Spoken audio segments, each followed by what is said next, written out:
What's up, plant lovers? I'm Devin Wallien, and I'm here with my Fiddle Leaf Fig. And I'm about to take some cuttings of my plants, this one as well as my other plant in my plant room. And I thought this would be a great opportunity to show you guys two different methods to propagate them, both in a water propagation as well as directly into a pot in soil. And as you can see, my plant is outgrowing the space. It's reaching for sunlight because it's getting too tall for this window. That's often what will happen to your Fiddle Leaf Figs. If they're getting insufficient lighting, they will start to kind of look for light and reach in certain directions. So if your Fiddle Leaf Fig is doing that, the best recommendation would be to increase the lighting, whether that means giving it a brighter location, giving it a grow light, but also considering giving it a quarter rotation of the pot once a month. So, over a course of 4 months, it's doing a total rotation. And that's gonna help to give it really even lighting throughout the year, and that's gonna help it to grow nice and upright rather than sort of falling over like this guy. But regardless, this is an awesome opportunity to show you guys how to take the cuttings and water propagate them and propagate them into soil. So the first thing that we need to look at is where we're actually propagating. So you can see up here that I have all of this nice green stem. This is young growth. This is what we're going to be cutting into. And it's really important to note the difference between this section as well as this section. You see it's dark, it's brown, this is much woodier and can be much more challenging to propagate than the green fleshy sections. So when we're thinking about where we actually want to take the cuttings, you can see these are called the nodes. If you're new to propagating, nodes are the storehouses of what's called auxin. That is a hormone that allows for the stems to generate new cells and new growth. So we always want to include as many of these nodes as possible. Now with a propagation like this, probably 4 nodes is going to be best. So I got maybe 1, 2, 3, 4, and that one doesn't really count because it's at the very top. And that'll allow me to include like probably 2 nodes into the actual water or soil. So when we're actually taking the cutting, we want to cut just below a node, just like this. This section in between the nodes, that's called the internode. So now that we know where we want to cut, I'm going to take my cutting right here. And then I'm actually going to just remove this internode section because nothing is actually going to grow out. Well, something could grow out of this node, but I like this one here because it already has a leaf. Now over time, you will get a branch that comes out of here. And as you can see down here where I took a cutting previously, it has branched and created that nice Y shape. It is important to note that these take a long time to regenerate.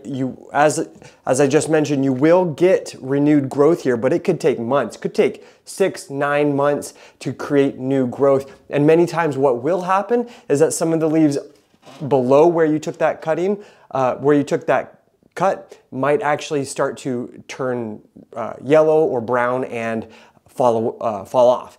And that's just what happens when they go under the stress of being cut. You might lose some of the bottommost growth, but it will regenerate and it will start to grow and it will start to look beautiful again, so don't worry.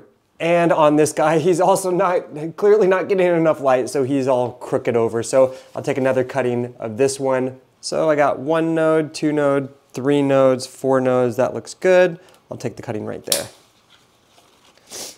And there we go.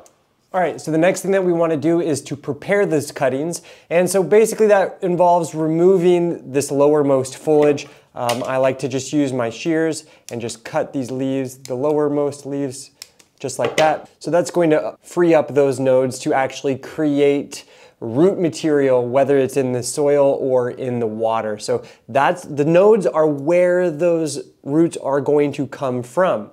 Now, one thing that we need to remember is that the way that plants work is that they absorb moisture through their roots and they bring that moisture up the stems and into the foliage. So these cuttings, because they don't have any roots, it's really challenging for them to actually, it's very challenging for them to bring water into the leaves. It's a little easier, yes, when they're in the water, but regardless, we don't want to have a lot of leaf material on our cuttings. this is going to be too much. I think just having 2 leaves is going to be sufficient. So now I have a cutting that looks like this, and I'm just going to put this in a nice vase. So I have 1, 2, 3 stems within that water. And so that's going to be perfect, exactly what I wanted. So this is one form of the propagation, almost done. Now, let's go to this guy. This guy's going to be a little bit trickier because it's kind of short, but it has a lot of leaves. So I'm going to remove the bottom 1, 2, 3. But that's still going to be so much leaf material, especially in soil. These leaves are going to wilt and they're just going to fall away, and it's going to make you feel like your propagation failed. So I'm going to remove that one. And then from here, remove this one. And then this big guy, it's so big, I'm just going to cut it in half. Now we want to keep some leaf material on because leaves are what absorbs the light, which allows for the process of photosynthesis to take place, allows the plant to generate food, to feed itself, so we need to keep some leaf material. But over time, you know, I will eventually remove this leaf altogether, but for the moment, I'm gonna leave it just like that, just a half little leaf like this. Now, the next thing is we need to get it potted up. So I like to just use this bagged black gold seedling mix. This is easy. You can make your own kind of seedling mix, or if you're like me and you don't wanna mess with that, you can find a link to this in the description below, so you can buy this and just have it delivered right to your door. And the next thing is a small little 3.5 inch pot is going to be perfect. I'm going to put it in here.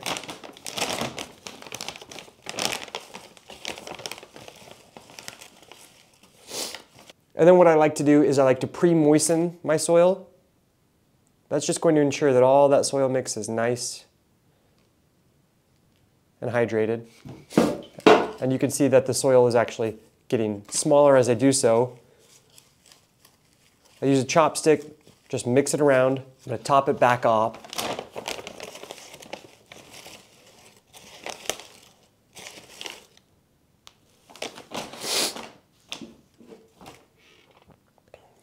Make sure that top is moist as well. So what I'm going to do from here, I'm going to take my chopstick, make a nice little well in the middle. And I got 1, 2, 3. Hopefully I can include all 3 of those, we'll see. And we'll just stick it in gently.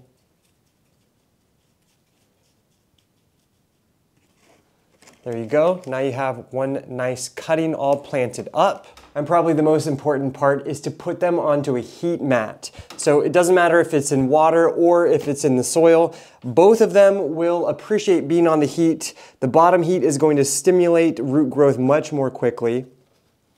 And at this point, they don't actually need much lighting. Normal room lighting is typically enough. Eventually you might want to add some grow lights once they have started to create some root growth. But for now, just having it without any additional lighting is going to be a-okay. Remember, it is the heat that is actually going to stimulate the growth of those roots, not lighting, all right? So it's a good idea, maybe take note of what day it is, leave a note for yourself so that you know when you started it, and you can start to compare and contrast when you start to see some signs of either root growth in the water or new growth emanating from the top, which is how you'll basically determine once the soil propagation is successful. So that's all for now, and we will revisit once we start to see something going on. It's been exactly 40 days since we took those cuttings. 40 days, that's all. And I can already tell both of them have been successful. The first one, of course, in the water, it's super easy. You just notice that they've started to grow these beautiful roots. They're about 1 inch or so in length, and I'll show you guys how to pot that up here in a second. Now the potted plant, not quite as obvious to note, but the way that I am able to tell is that they're creating a new leaf bud right here. So it's starting to grow, creating this leaf bud, and that means that it has rooted and it has been able to use its new energies to create new leaves and start growing again, which means that it is also successful. Now, in the last 40 days, what I've done during the interim is really just take a look at this every couple days. I'll pick it up, I'll visually look at the soil. If it looks super dry, feels super dry, I'll just give it a little bit of water and let it continue doing its thing. Especially on these heat mats, they will tend to dry out much more quickly than other plants in your indoor gardening space. Now that I know this is a success, I can either leave it here and let it continue to grow a little bit longer, or I can place this somewhere else. I'm not going to repot this at least for another 6 months.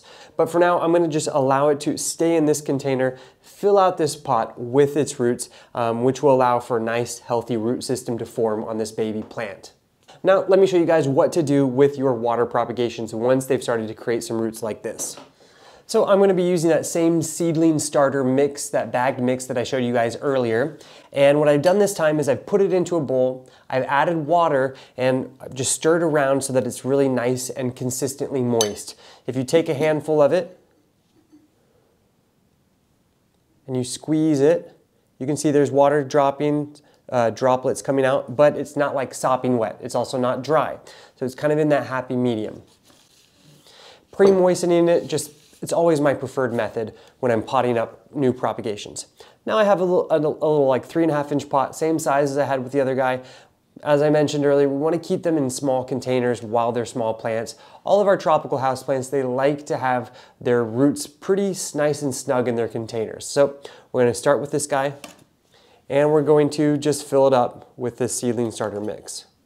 Now, while you're filling up your container, you can gently pat it down, but you never want to really compress it down too hard because you want to allow it to stay nice and fluffy. That's going to allow for oxygen to remain in the soil, which is necessary for healthy roots. Now, as you can see, the roots are just emanating from that bottommost node, but once we get it planted, it still has opportunities for roots to grow out of this node here. So we're going to plant it down almost to the very bottom, but we'll refrain from we'll refrain from going all the way to touch the bottom of that plastic. We want to leave just a little bit of space. So I'm going to take like a chopstick, or for me, this back of this spoon. I'm going to make just a nice little well. And then I'm going to nestle it in.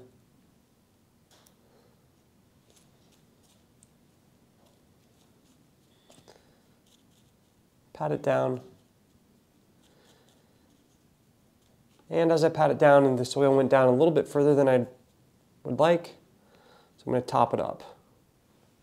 And there you go. And then I'll just give it just a little bit of extra water, just to help it really settle in. Now from here, if you have a heat mat like I did, that propagation station, this would be a great place. That'd be a great place to put this as it just kind of settles into itself for the next couple of months, or put it in a bright sunny window and let it start doing its thing. And you know, likewise, like the other guy, we'll want to give it at least 6 months before we're going to transplant it to the next size. And the next size container, this is a 4-inch container, so I would not go any larger than like a 6-inch container. So we want to gradually increase the size of our pots slowly over time, and that's going to lend to the most healthy, happiest Fiddle Leaf Figs possible.